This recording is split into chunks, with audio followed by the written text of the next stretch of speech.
مدرسے میں اہل حدیث غیر مقلد رہو، ہمیں کوئی پریشانی نہیں، لیکن سنو یہ سب تم بعد میں ہو، یہ سب تم بعد میں ہو۔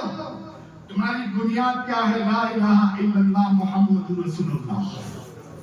ہر کوئی کہتا ہے لا الہ الا اللہ، ہر کوئی 12 ربیع الاول کی صبح صبح تشریف لانے والے نبی کے کلمہ پڑھنے کا دعویٰ کرتا ہے۔ تو تم جو ہو رہو، ہم سے مطلب نہیں، تمہارا کام، تمہارے اعمال تم جانو، ہمارے اعمال ہم جانتے ہیں، لیکن کم سے کم جس نبی کے صدقے سے ہمیں شریعت ملی، جس نبی کے صدقے سے ہمیں دین ملا، جس نبی کے آنے کے بعد ہمیں قرآن ملا، جس نبی کے آنے کے بعد ہمیں صراط مستقیم ملا، جس نبی کے آنے کے بعد ہمیں خدا کی معرفت حاصل ہوئی، جس نبی کے آنے کے بعد ہمیں اپنے انسان ہونے پر گرو محسوس ہوا، جب وہ نبی آیا ہے تو کم سے کم 12 ربیع الاول کو تم بھی خوشیوں کا اظہار کرو، اور اگر نہیں کر سکتے ہو تو کم سے کم جو غریب، جو بیچارے غریب عاشق رسول نبی کے میلاد کے موقع پر جھنڈے لگاتے ہیں، ان پہ طعنہ زنی بھی مت کرو، ان کے خلاف انگشت نمائی بھی مت کرو، ورنہ سنو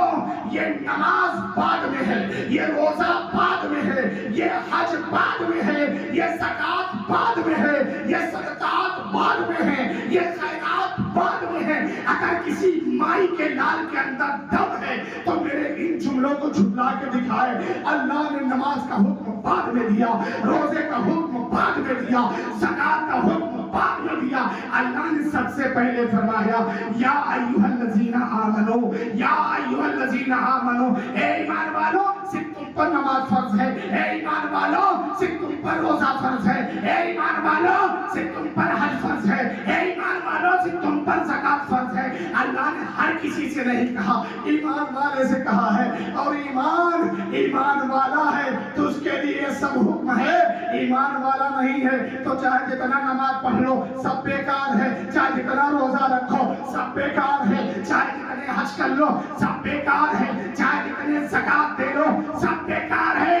یہ ایمان کی پہچان ہے، اور ایمان کی پہچان، ایمان کی جان کون ہے؟ تو سنو ایمان کی جان کون ہے؟ آؤ پوچھتے ہیں اپنے امام سے، امام اہل سنت اعلیٰ حضرت عظیم البرکت مجدد دین و ملت عشق و محبت الشاہ امام احمد رضا خان فاضل بریلوی سے، یا احمد رضا آپ بتائیں قرآن و حدیث کے حوالے سے ایمان کی جان کون ہے؟ تو اعلیٰ حضرت بریلی کی سب زمین سے پکار اٹھے، سنا اللہ کی ستا پر قدم شان ہے، یہ انسان نہیں، انسان وہ انسان ہے، یہ قرآن تو ایمان بتاتا ہے، ایمان یہ کہتا ہے میری جان۔ سبحان اللہ، سبحان اللہ، نعرہ تکبیر، نعرہ رسالت، عظمت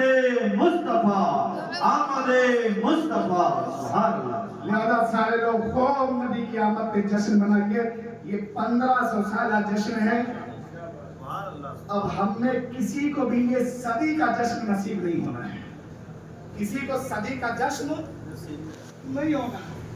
1500 کے بعد کون سی صدی آئے گی؟ 1600، پھر 1700، 1800۔ یہ جو ہے نا سینچری والا جشن نہیں نصیب ہوگا، آخری ہے۔ تو اس بار بڑھ چڑھ کر کے آپ لوگ اپنی خوشیوں کا اظہار کیجئے، نفرتوں کو مٹائیے، برائیوں سے بچیے، نمازوں کی پابندی کیجئے۔ یہی ہمارے نبی نے ہمیں درس دیا ہے۔ اللہ رب العزت ہم سب کو پیارے آقا صلی اللہ علیہ وسلم کا سچا وفادار امتی اور غلام بن کے زندگی گزارنے کی توفیق عطا فرمائے، پیارے آقا کے پیغامات کے عمل کی توفیق عطا فرمائے۔ یہ قصہ لطیف ابھی تمام تھا، جو کچھ بیان ہوا آغاز باب تھا۔